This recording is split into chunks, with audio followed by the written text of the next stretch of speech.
Have you ever wondered how many secrets hide behind a perfect smile? How many women walk among us, carrying invisible wounds that only they can see? Today, I want to share with you a story that changed everything I thought I knew about courage, truth, and the price of breaking free. This is the story of Lena Carter, a woman whose life seemed perfect from the outside, but whose reality was a carefully constructed lie that nearly destroyed her. What you're about to hear isn't just a story. It's a mirror that reflects the silent struggles of thousands of women who live in the shadows of their own homes. The question isn't whether Lena will find her voice, it's whether you'll recognize the signs before it's too late. If this introduction spoke to you, subscribe to the channel right now. Here, we share real stories of courage, survival, and transformation. What comes next might just change a life. My name is Lena Carter, and for 8 years, I was the poster child for the American dream. At least, that's what everyone believed when they saw my Instagram posts from our colonial house in Westchester County, New York. The manicured lawn, the golden retriever, the carefully staged photos of date nights with my husband, Dr. Michael Carter, a respected orthopedic surgeon at Mount Sinai Hospital. I was 32, with honey blonde hair kept in a perfect bob, designer clothes, and a smile that had become as routine as brushing my teeth. Every morning, I'd wake up at 6 a.m., make Michael's coffee exactly how he liked it, and prepare his breakfast while he showered. "Good morning, beautiful," he'd say, kissing my cheek as he adjusted his tie. Michael was handsome in that classic American way, tall, broad-shouldered, distinguished at 45. Patients loved him. Colleagues admired him. Neighbors envied me. But perfection, I discovered, was exhausting. The first time it happened, I was 26. I had disagreed with Michael about new curtains. I can still remember the exact moment his expression changed, how his jaw tightened and his eyes went cold. "Don't you dare contradict me," he hissed. The slap came so fast I didn't see it coming. My cheek burned as I stood there, stunned. "I'm sorry," he said immediately, pulling me into his arms. "I'm so stressed with work.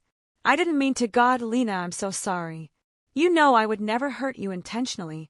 I believed him. Michael was under enormous pressure at the hospital, fighting for a promotion. The stress was getting to him. It wouldn't happen again. But it did. And each time, there was an explanation, an excuse that made it seem unfortunate rather than deliberate. The lies became second nature. I perfected the art of concealer, learned which angles photographed best, and developed explanations for every mark, every ache. Michael was brilliant at it too. He understood anatomy, knew exactly where to hurt me without leaving visible evidence. Our social circle adored us. The Carters, the perfect couple. Michael would tell charming stories about my adorable clumsiness, while I laughed along, playing the accident-prone wife. "You two are relationship goals," my friend Sarah would say over coffee.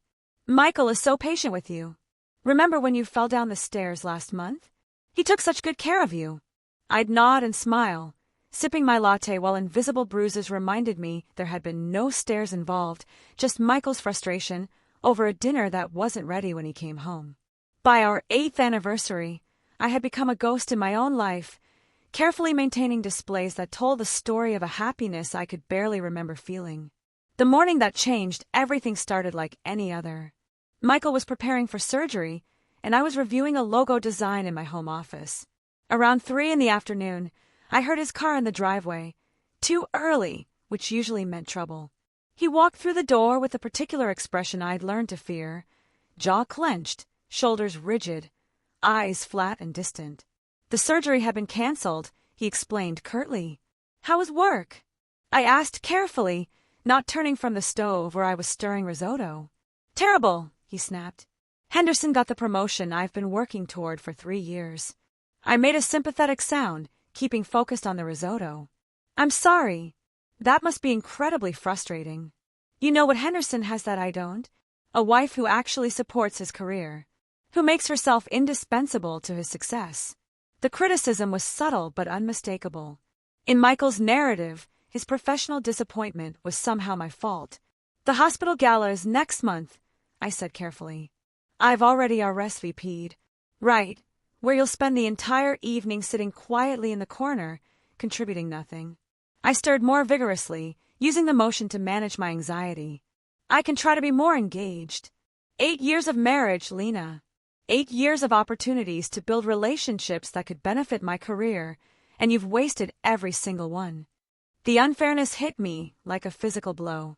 I'd attended every function, smiled at every colleague's wife, made polite conversation while hiding injuries that made it painful to sit through dinners.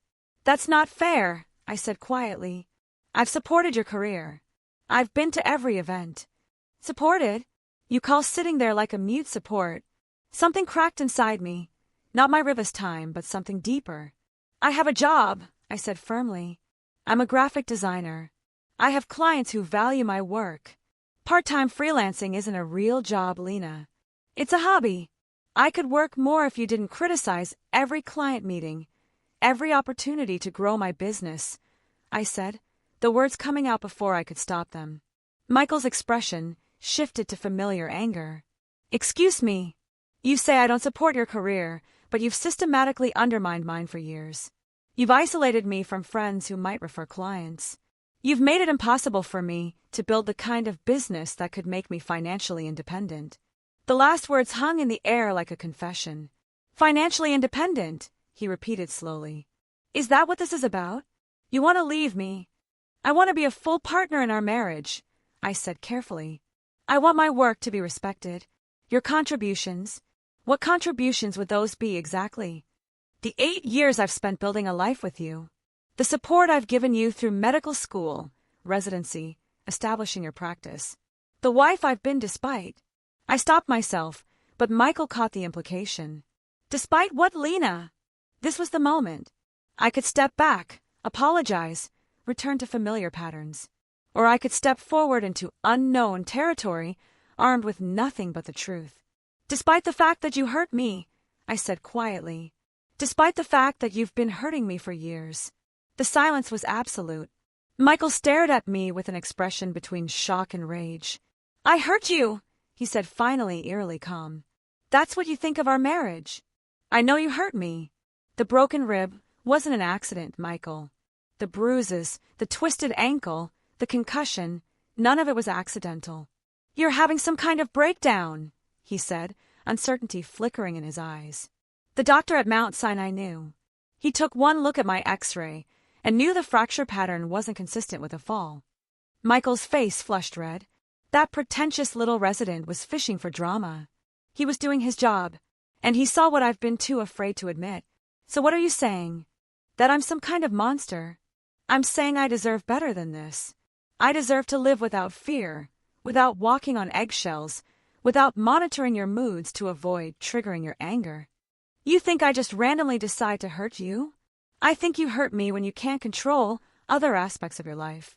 I think you take out your frustrations on me because I'm a safe target. That was when he hit me. The blow sent me stumbling into the refrigerator.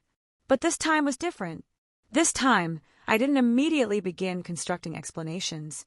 That's who you really are, I said, touching the spot where his hand had connected. That's your answer to everything. Michael stared at me, chest rising and falling rapidly. Then his expression shifted to something like panic. Lena, I'm sorry. I didn't mean to. Don't, I said, cutting off the familiar cycle. Don't apologize. Don't explain. But it won't happen again, he said, reaching toward me. I stepped away. You're right. It won't happen again. Because I'm done. 3 weeks earlier, I'd fractured my rib when Michael shoved me into our kitchen island. The emergency room visit had been routine. Another clumsy accident, with Michael playing the concerned husband, charming the nurses with his medical credentials. But Dr. Martinez, the young resident who examined me, had frowned at my x-rays. This fracture pattern is unusual, he'd said, clipping the films to the light board. It's not consistent with a backward fall onto a flat surface. The room grew quiet. I could feel Michael's tension radiating from his chair. What do you mean? Michael asked, his voice carefully controlled. This type of fracture typically occurs when there's directed force, like from a punch or a deliberate blow. The angle and location are very specific. Dr. Martinez looked directly at me. Mrs. Carter, are you sure about how this happened?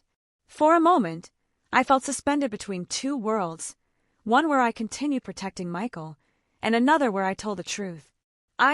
Yes, I'm sure, I heard myself say. I fell backward into the island. Dr. Martinez studied my face, then glanced at Michael. As a colleague, I'm sure you understand these injury patterns can sometimes indicate domestic violence. Michael's expression remained composed. Of course. I appreciate your thoroughness, but I can assure you that's not the case. My wife is unfortunately rather accident-prone. Mrs. Carter, Dr. Martinez said gently, is there anything else you'd like to tell me about this injury? This was my chance. I could tell someone, a stranger with no investment in protecting Michael's reputation, what was really happening.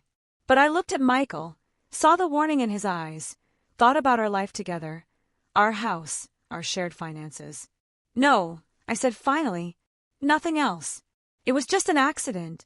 Dr. Martinez nodded, disappointed. I'm going to prescribe pain medication and recommend rest. And remember, if you ever need to talk to someone, the hospital has resources available. The drive home was silent except for soft jazz on Michael's stereo. When we reached our driveway, he finally spoke. That was close, he said quietly. Too close. Inside, Michael helped me to the sofa, arranged pillows, brought me water, the perfect, attentive husband. But I could see the anger beneath the performance. We need to talk about what happened today, he said. That doctor was suspicious. I didn't say anything. I stuck to the story. But he knew Lena. Do you understand how dangerous that was? If he pursued it further, involved social services or police. I'm sorry, I whispered. We can't go back to that hospital. If you need medical care, we'll go somewhere else. But as I sat there holding my broken rib, I found myself thinking about Dr. Martinez's expression when he looked at my x-rays. For 8 years, I believed my injuries were invisible, that Michael's expertise allowed him to hurt me without leaving evidence. But today I'd learned something important. Bones don't lie. If this moment hit you hard, hit the like button. And if you know someone who needs to hear this, share the video. It could be the beginning of their freedom. Even when I did, even when Michael did, the x-ray had revealed the truth. And if one young doctor could see it, maybe others could too. The weeks following my confrontation with Michael passed in a careful dance of avoidance and preparation. He'd moved to the guest room, and we barely spoke except for surface pleasantries when necessary. But I could feel him watching me, calculating his next moves. During his long hospital shifts, I began researching. The browser searches I'd been afraid to make for years. Domestic Violence Resources, New York, How to Leave Abusive Marriage, Legal Aid for Domestic Violence Survivors. The results overwhelmed me. Hotlines, shelters, legal organizations, support groups. An entire infrastructure existed to help women like me. I clicked on Safe Harbor, a local domestic violence organization. Their website featured testimonials from survivors, each story a variation on themes I recognized with uncomfortable clarity. One testimonial caught my attention from a woman named Sarah. I thought I was protecting him by keeping quiet. It took me years to realize I wasn't protecting anything. I was just prolonging my own suffering. The day I finally asked for help was the day I started getting my life back. The website had an anonymous chat feature. Before I could lose my nerve, I clicked on it. Safe Harbor Support Chat. How can we help you today? My hands trembled as I typed. I think my husband might be. I don't know how to say this. Take your time. You're safe here. He hurts me, I typed. He says it's always my fault, but I broke a rib, and the doctor said the fracture pattern looked like it came from a direct blow, not a fall. I'm so sorry you're going through this.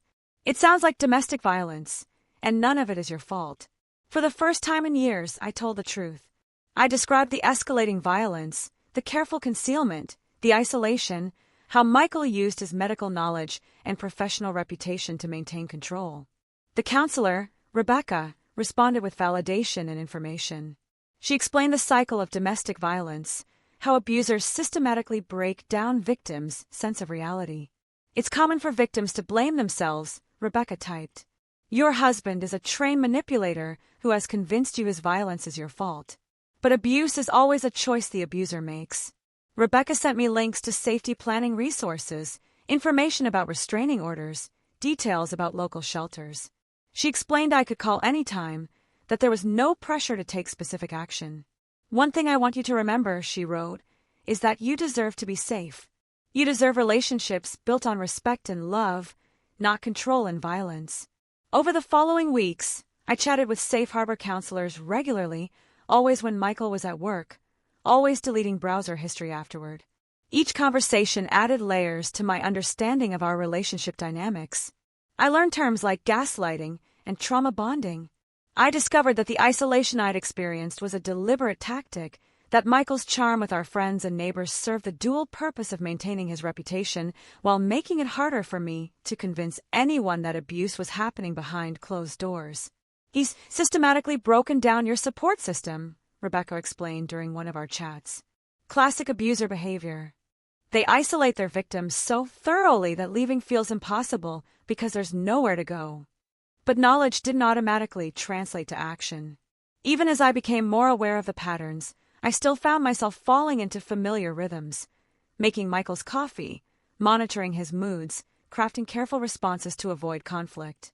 I thought about Dr. Martinez's words. This type of fracture pattern typically occurs when there's directed force. I thought about the way he'd looked at me, like he was seeing something I'd spent years trying to hide. I thought about the resources he'd mentioned, resources I'd never seriously considered because acknowledging their existence would mean acknowledging that I needed them. One Thursday afternoon, while Michael was at the hospital, I found myself sitting at my kitchen table with my laptop open to a Google search I'd typed and deleted a dozen times. Domestic violence resources, New York. My finger hovered over the enter key for what felt like an eternity. Searching for help would feel like a betrayal, not just of Michael but of the life we'd built together. It would mean admitting that the past 8 years had been based on a lie. But my rib ached with every breath, and I couldn't stop thinking about Dr. Martinez's expression when he showed me the x-ray. He'd seen something I'd been too afraid to acknowledge, evidence. Proof that my accidents weren't accidents at all. The past 3 weeks had been quiet between Michael and me, but the tension was growing thicker by the day. I'd started noticing things I'd trained myself to ignore for years. The way Michael's mood could shift the entire atmosphere of our house, how I modified my behavior based on subtle changes in his expression, the exhausting mental calculations I performed every day to avoid triggering his anger. Each conversation with Rebecca added another layer to my understanding. I learned that the isolation was deliberate, that Michael's charm with others served to make it harder for me to be believed if I ever spoke out, that the financial control was another form of abuse designed to trap me. "Knowledge is power," Rebecca had written during one of our chats. "The more you understand about abuse dynamics, the clearer it becomes that none of this is your fault. You're not crazy, you're not weak, and you're not alone." As I sat in our perfect kitchen, the scene of countless morning performances and hidden violence, I realized that something fundamental had shifted. The perfect facade was still intact, but now I knew it was just that, a facade. Behind it, resources existed. Support was available. Other women had survived situations like mine and rebuilt their lives. And if they could do it, maybe I could too. The breaking point came 3 weeks after our kitchen confrontation. Michael had been stressed about hospital politics, budget cuts, threatening his department, rumors of layoffs. I'd learned to read these pressures like weather patterns. That evening, as I prepared dinner, he came home early with the expression I'd learned to fear. "Henderson got the promotion," he said curtly. 3 years I've been working for this." "I'm sorry," I said carefully. "That must be frustrating. You know what Henderson has that I don't. A supportive wife." The accusation was familiar but felt different tonight. Armed with weeks of conversations with domestic violence counselors, I could see it clearly. Another tool of control. "I support your career," I said quietly. "Do you?" "Because from where I stand, it looks like you've gotten comfortable being my inadequate wife." Something inside me rebelled against the familiar script. "I'm not inadequate. Aren't you? Part-time freelancing, no real responsibilities beyond keeping house." "You've systematically undermined my work for years," I said, the words coming out stronger than intended. "You've isolated me from friends, criticized every opportunity to grow my business." Michael's expression shifted to dangerous anger. "I have never undermined your career. You complained about every workshop, every client call. You've made it impossible for me to build a business that could make me financially independent." "Financially independent," he repeated. "So you do want to leave me?" "I want to be treated with respect," I said. "I want to stop living in fear." "Fear? You think I make you afraid?" "I think you control me through violence and the threat of violence." I think you've spent 8 years convincing me that your abuse is my fault. Michael stepped closer, and I pressed against the counter. So what are you saying? That our entire marriage is a lie? I'm saying I deserve better than this. That's when he hit me again, harder than before. But this time, instead of apologizing and making excuses, I looked at his face, flushed with anger, eyes cold with calculation, and saw him clearly. That's who you really are, I said. The truth had finally been spoken, and there was no going back. I didn't sleep that night. Instead, I lay in our bed making mental inventory of everything I needed to leave safely. Michael had moved to the guest room, but I could hear him pacing, making hushed phone calls. At 5 a.m., I opened a secure chat with Safe Harbor. Rebecca, this is Lena. I told him last night. I told my husband I know he's been abusing me and that I'm done. That was incredibly brave. How did he respond? He hit me again, but something's different this time. I can't go back to pretending. I'm so proud of you. Do you feel safe in your home right now? Not really. He's unpredictable when he feels like he's losing control. Do you have somewhere you could go today? The question highlighted how successfully Michael had isolated me. My parents lived in Florida with no idea what my marriage was really like. My college friends had drifted away. My work was solitary. Not really. He's isolated me from most of my support system. That's common and not your fault. We have emergency shelter options available. Over the next hour, Rebecca walked me through the practical steps of leaving. We discussed documentation I should gather, medical records, photographs, financial statements, important documents. She provided contact information for lawyers specializing in domestic violence cases. Around 7 a.m., Michael knocked on the bedroom door. Lena, can we talk? I opened it to find him dressed for work, expression carefully composed. Gone was the angry man from the night before. In his place stood the charming surgeon who commanded respect. I've been thinking about what you said, he began gently. About feeling unappreciated, wanting more respect. You're right. I haven't been the supportive husband you deserve. The performance was masterful, contrite without being desperate, acknowledging fault without accepting responsibility. I know I have anger management issues, he continued. I've hurt you, and there's no excuse. But I want to get help. I want to save our marriage. He pulled out a business card. Dr. Patricia Williams, anger management therapist. I've already scheduled an appointment. You've had 8 years to get help, I said quietly. I was too proud. But last night made me realize I'm going to lose you if I don't change. He pulled out another card. This beautiful resort in the Caribbean. We could leave next week. A vacation. Where I'd be completely isolated, completely dependent on him, with no access to resources or support. I'm not going anywhere with you, I said firmly. His expression flickered before reasserting itself. Lena, you're upset about last night, and you have every right to be. But we can work through this. I'm thinking more clearly than I have in years. I'm done with this marriage. Nobody will believe you, he said quietly. Do you understand that? Nobody will believe Dr. Michael Carter has been abusing his wife. Especially when that wife has a documented history of accidents. I have medical evidence. You have x-rays showing old injuries, which I've been treating as a devoted husband. You have no witnesses, no police reports. The calculation in his voice was chilling. He prepared for this possibility.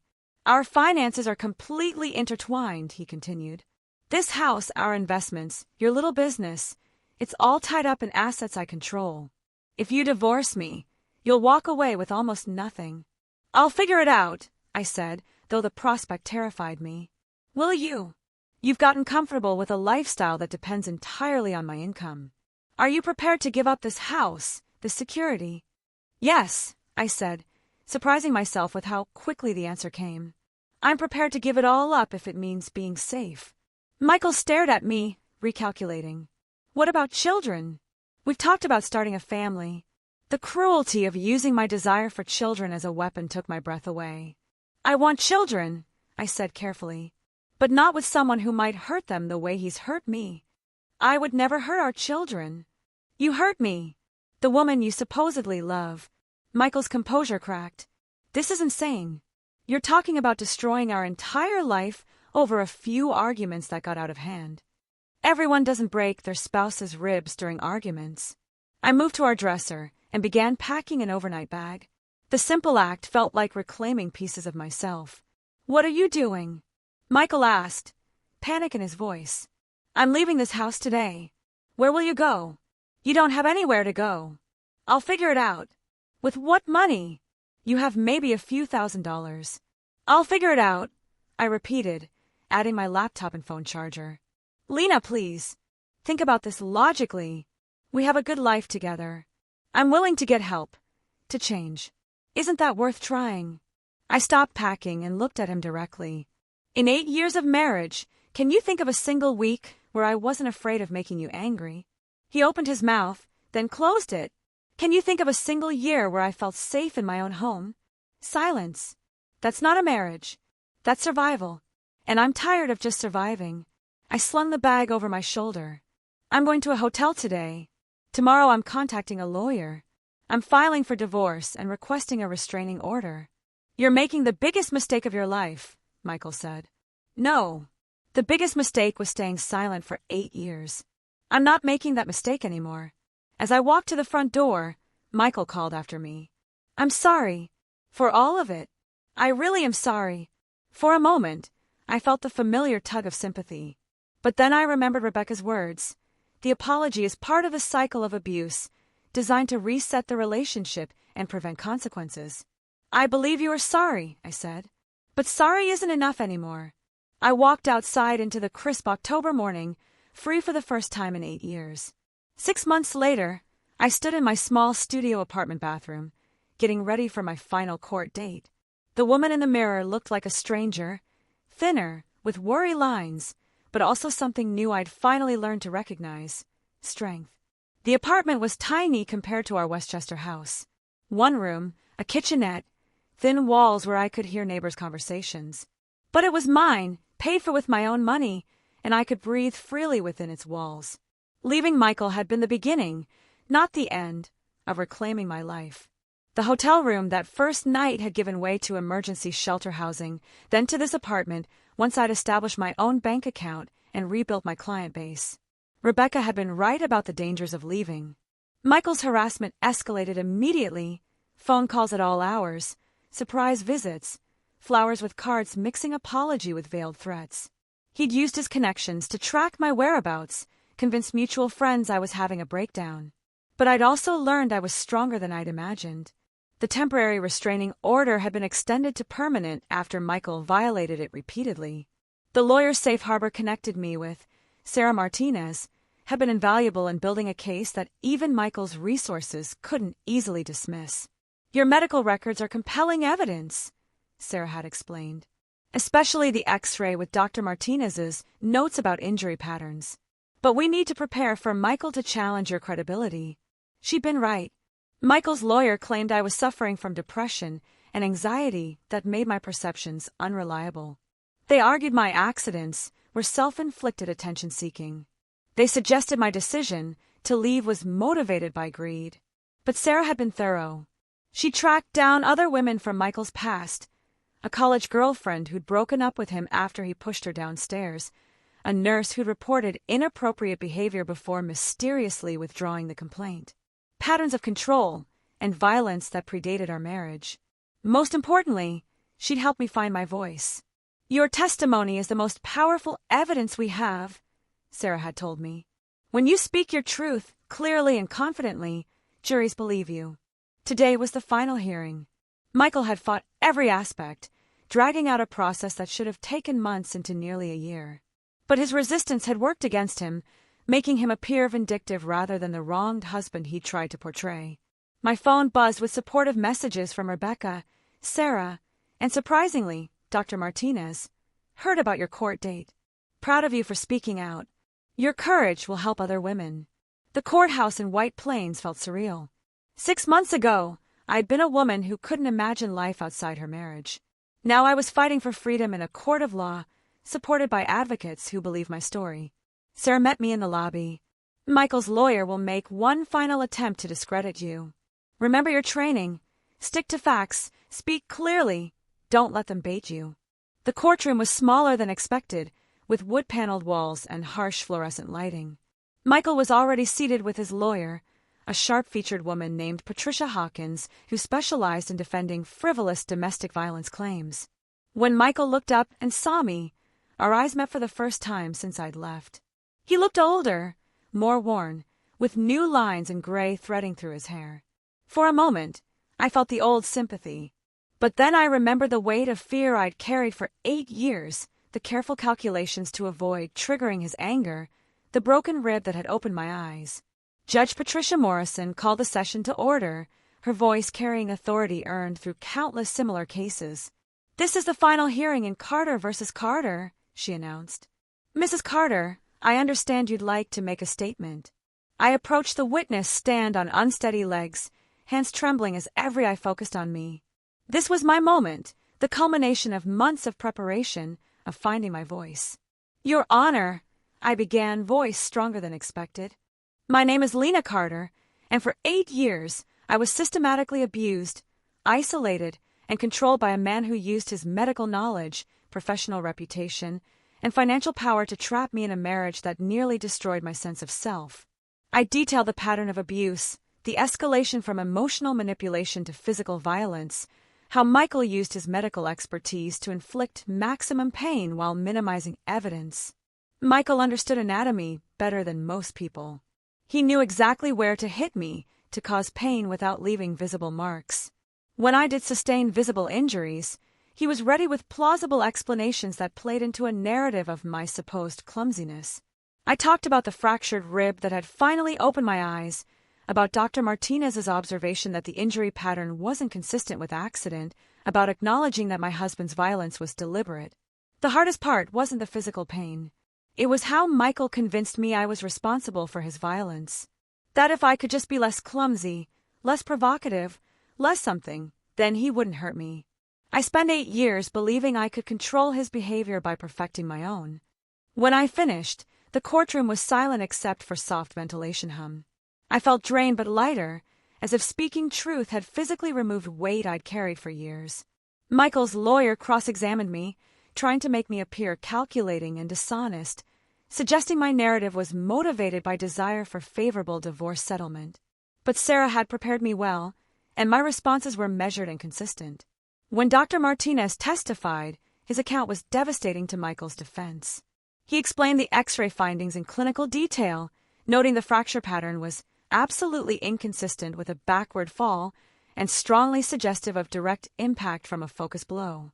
Character witnesses Sarah had assembled painted a picture of Michael that contradicted his public persona. The college girlfriend testified about escalating control and violence. The nurse described inappropriate behavior and attempts to isolate her from supportive colleagues. When Michael testified in his own defense, his polished testimony was unconvincing. He portrayed himself as a devoted husband whose wife had become unstable and paranoid, claiming my injuries were genuine accidents and my allegations motivated by mental illness and vindictiveness. But under Sarah's cross-examination, his carefully constructed narrative unraveled. When pressed about specific incidents, his explanations became convoluted and contradictory. "Dr. Carter," Sarah asked, "if your wife was as accident-prone as you claim, wouldn't you have recommended evaluation for underlying coordination issues?" Michael hesitated. "I monitored her condition informally, but there's no record of you suggesting she sees specialists about these recurring accidents, is there?" His inability to provide satisfactory answers undermined his credibility significantly. A physician genuinely concerned about his wife's repeated accidents would have insisted on proper evaluation, not simply accepted them as unchangeable character traits. Judge Morrison's decision was swift and decisive. "After reviewing all evidence," she announced, "this court finds that Mrs. Carter has demonstrated by clear and convincing evidence that she was the victim of domestic violence during her marriage to Dr. Carter." The words felt like vindication. 8 years of gaslighting and self-doubt finally answered with official recognition of truth. "The permanent restraining order is granted," Judge Morrison continued. "Dr. Carter is prohibited from contacting Mrs. Carter directly or indirectly, from coming within 500 feet of her residence or workplace." She addressed financial settlement next, awarding me half of marital assets including my share of the house, retirement accounts, and investments. The decision recognized I'd contributed not just as homemaker, but as someone whose earning potential had been deliberately suppressed. Dr. Carter's attempts to isolate his wife and control her professional development constitute economic abuse, Judge Morrison explained. Mrs. Carter is entitled to compensation reflecting not only her contributions, but also opportunities she was denied due to controlling behavior. As the gavel came down, I felt relief, exhaustion, and something I hadn't experienced in years: hope. The legal system had believed me. My truth had been validated.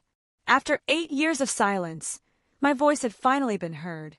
Outside the courthouse, Sarah embraced me with tears in her eyes. "You did it. You told your story with such courage and clarity." Rebecca from Safe Harbor was there too, along with Dr. Martinez and other advocates who'd supported me. For the first time in years, I was surrounded by people who believed me, who'd fought for me, who'd helped me reclaim my voice in life. "What happens now?" I asked Sarah. "Now you live," she said simply. "You rebuild your business, reconnect with friends, make new ones. You remember what it feels like to make decisions based on what you want rather than avoiding someone else's anger." That evening, I sat in my small apartment with tea, looking out at city lights twinkling in the distance. My phone buzzed with congratulatory messages, each one a reminder I was no longer alone. The apartment was quiet. No footsteps signaling approaching danger, no need to calculate whether someone was in good or bad mood. Just peaceful, blessed silence. I pulled out my laptop and began writing a blog post for Safe Harbor's website, sharing my story with other women who might be sitting in their own beautiful prisons. My name is Lena Carter, and for 8 years, I lived with domestic violence that masqueraded as love. I'm writing this to tell you that if you're reading this from a relationship that makes you feel afraid, you're not crazy, you're not weak, and you're not alone. I wrote about trusting instincts, about the difference between love and control, about resources available to help women escape abusive relationships. The day I finally spoke my truth was the day I started getting my life back. It wasn't easy, and it wasn't immediate, but it was possible. And if I could do it, you can too. As I finished the post, I realized this was what healing looked like. Not the absence of scars, but the courage to share them in service of helping others.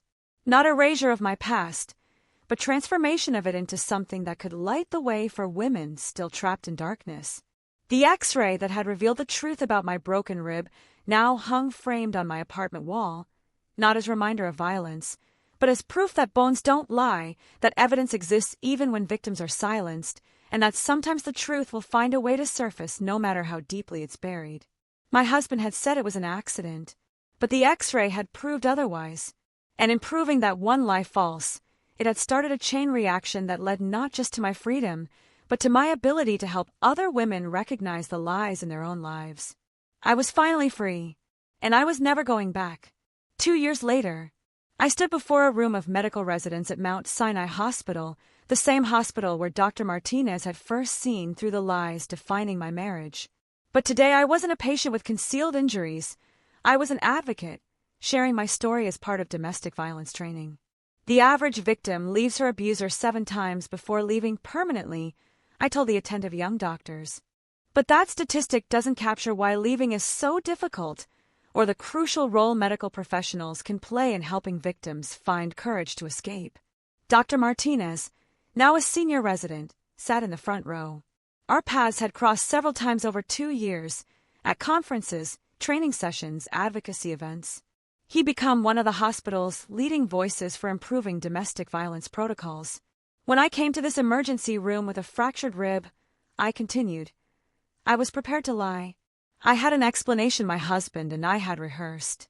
But Dr. Martinez looked at my X-ray and saw something I'd been trained not to acknowledge. Evidence that my accident was actually deliberate violence. I clicked to the next slide, showing the same X-ray that had changed my life. This fracture pattern told a story that contradicted everything we were saying. Bones don't lie, even when patients do.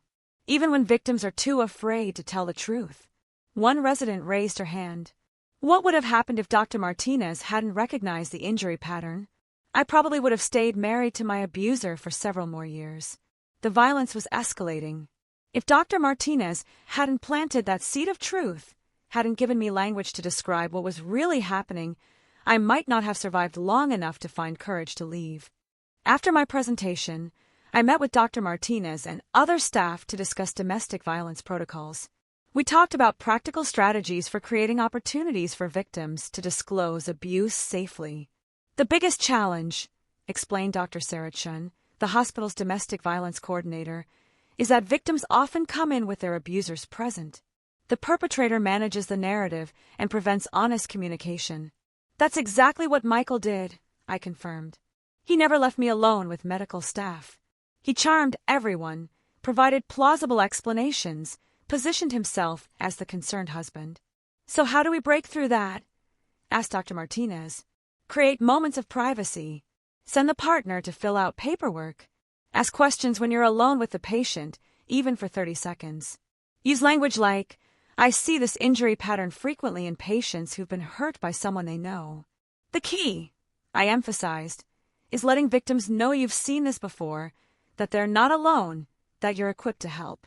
Even if they're not ready to leave that day, knowing someone sees through the lies can plant a seed that grows. After the meeting, Dr. Martinez walked me to the lobby.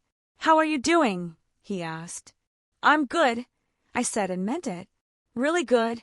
The past 2 years had been a journey of rediscovery I couldn't have imagined during my darkest days. My graphic design business had flourished, growing from occasional freelance projects to a thriving company. I'd moved from the studio apartment to a sunny 2-bedroom place with hardwood floors and a garden where I grew tomatoes and herbs. More importantly, I'd rebuilt relationships and formed new ones. I'd reconnected with college friends who were amazed and supportive when they learned the truth. I'd started dating again, carefully, thoughtfully, with clearer understanding of what healthy relationships looked like. I'd also become deeply involved in advocacy work. Besides speaking at medical conferences, I volunteered regularly at Safe Harbor, facilitating support groups for women leaving abusive relationships.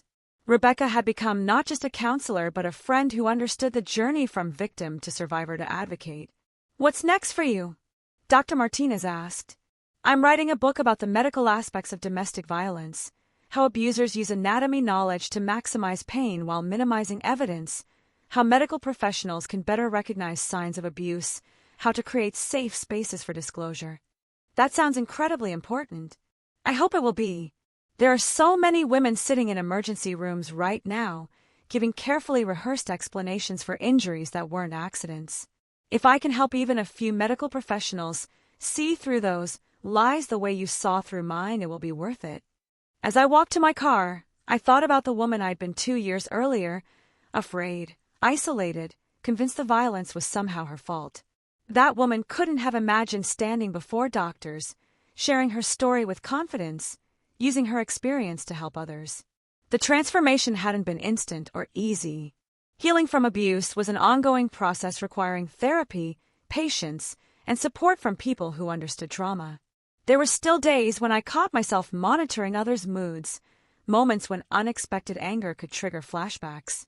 But I'd learned to distinguish between appropriate caution and trauma responses. I developed healthy relationships built on mutual respect rather than fear. I'd created a life that was genuinely mine, not performed for someone's approval, not calculated to avoid anger, but authentically reflective of my own values and desires.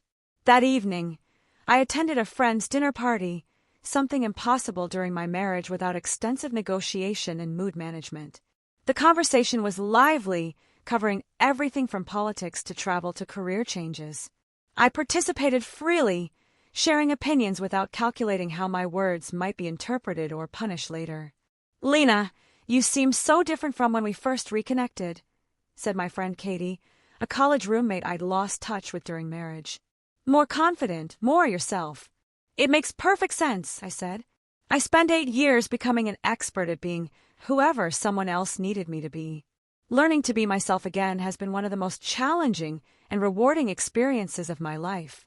As the evening wound down and I prepared to drive home to my own apartment, my own space, my own life, I felt deep gratitude for the journey that had brought me here. The pain of those 8 years hadn't been erased, but it had been transformed into something meaningful, a source of strength, wisdom, and connection with other survivors. My phone buzzed with messages. Saw your presentation, got great feedback today from Rebecca. Article about new domestic violence protocols just got published. Your input was invaluable from Sarah Martinez. And one from a woman I'd met at Safe Harbor. 6 months out of my abusive marriage and finally feeling like myself again. Thank you for showing me it was possible. These messages reminded me why the difficult journey of leaving Michael had been worth it. Every time I shared my story, every time I helped train medical professionals, every time I sat with a woman considering leaving her abuser, I transformed my own pain into purpose. The beautiful house in Westchester had been sold as part of our divorce settlement. I'd driven past it once, out of curiosity, and was surprised to feel nothing but mild interest in the new landscaping. The house that had been my prison was just a building now, with no power over my emotions or future. Michael had left New York after our divorce, taking a position at another hospital. I'd heard he'd remarried quickly, a nurse who fit the same pattern as his previous victims. Young, isolated, financially dependent. I considered reaching out to warn her, but ultimately decided my energy was better spent on advocacy work that could help many women rather than trying to save one who wasn't ready. But I'd made sure information about Michael's history was available to anyone who looked. Court records were public. Domestic violence organizations kept files on perpetrators who moved to new jurisdictions. If his new wife ever needed evidence that she wasn't crazy, that the accidents weren't accidental, that other women had survived relationships with Michael Carter, that information would be waiting. As I pulled into my building's parking lot, I noticed a young woman sitting on the front steps, crying softly into her phone. Something about her posture, the way she kept looking over her shoulder, triggered my instincts. I'd learned to recognize the signs: hypervigilance, fear, bone-deep exhaustion from living with abuse. I approached carefully. "Are you okay? Do you need help?" She looked up with eyes I recognized immediately, the same expression I'd seen in my own mirror for 8 years. Afraid, ashamed, calculating whether she could trust a stranger. "I'm fine," she said automatically, the reflexive lie of someone trained not to burden others. "I live in this building," I said gently. "I'm Lena. If you need to call someone, or if you need somewhere safe to sit, my apartment is right upstairs." She studied my face, perhaps seeing something suggesting I understood her situation. "I don't know what to do," she whispered. "I don't know where to go." "I understand," I said, meaning it. "Can I sit with you for a minute?" She nodded, scooting over to make room.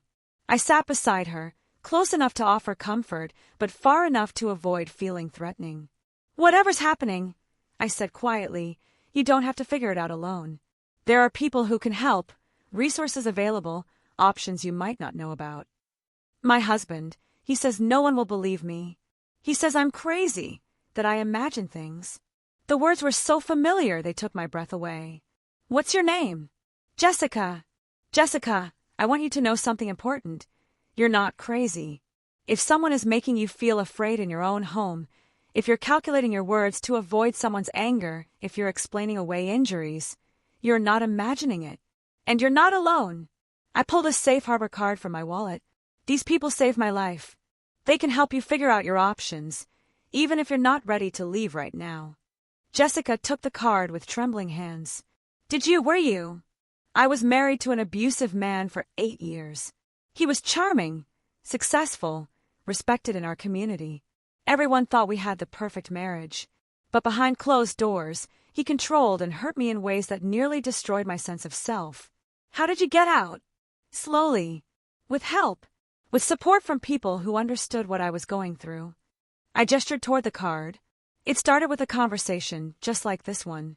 Someone who'd been through it told me what I was experiencing had a name, that it wasn't my fault, and that help was available when I was ready. We sat together while Jessica told me pieces of her story, the escalating control, isolation from friends and family, how her husband's charm masked his cruelty when they were alone. I listened without judgment, offering validation and practical information when she asked. When she finally felt ready to go inside and make some phone calls, I gave her my number. "You can text me anytime, even if it's just to talk to someone who understands." As I watched her walk into the building with slightly straighter shoulders and something resembling hope in her expression, I realized this was what healing looked like. Not the absence of scars, but the ability to use them to help others find their way out of darkness. My husband had said it was an accident, but the X-ray had proved otherwise.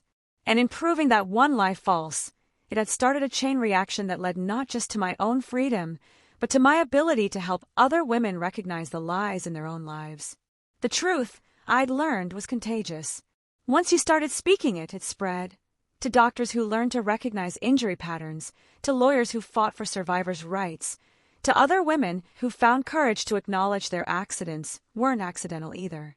I climbed the stairs to my apartment, grateful for the quiet space that was truly mine, grateful for the voice I'd found and the ways I was learning to use it. Tomorrow I would wake up safe, free, and committed to ensuring other women could find their way to the same freedom. The X-ray that had exposed 8 years of lies now represented something else entirely. Proof that the truth will always find a way to surface, that evidence exists even when victims are silenced, and that sometimes the most powerful thing you can do is simply refuse to be quiet anymore. I was no longer a victim. I was no longer a survivor. I was a woman who had found her voice and was using it to change the world, one truth at a time. If this story inspired you, leave a comment below. I believe in the power of truth. Your words might be exactly what someone else needs to see to take their first step. And don't forget to subscribe for more stories like this. Here on this channel, we tell stories like this, real, emotional, transformative. If you want to hear more, turn on notifications and come with us.